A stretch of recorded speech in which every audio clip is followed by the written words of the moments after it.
Okay, what we're looking at is we're looking at light deck from a side vision.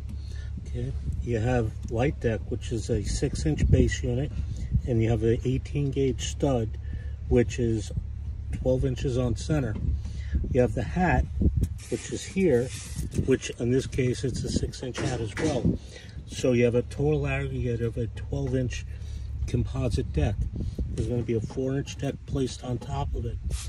We have these the studs stick out so they embed into the concrete, which this is a concrete beam. That concrete is embedded into there, making that a structural stud. And that happens every 8 feet, approximately every 8 feet on center.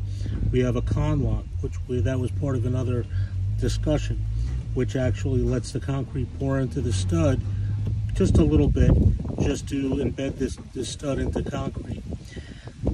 This, as you look at the lower area, is actually the inner part of the carport. When you look at what I'm standing on right now, this is actually a cantilever deck that's on the outside of the house. We're going to put light deck on top of here. We're going to have a thermal break here so the cold air doesn't go into the house.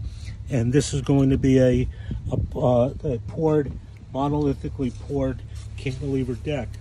When you look at this area here, you could see that this is a structural beam that runs all the way across. There's another beam that runs across here. We have 2 columns, and we'll show that later on what that looks like, that are underneath, that suspends this deck here.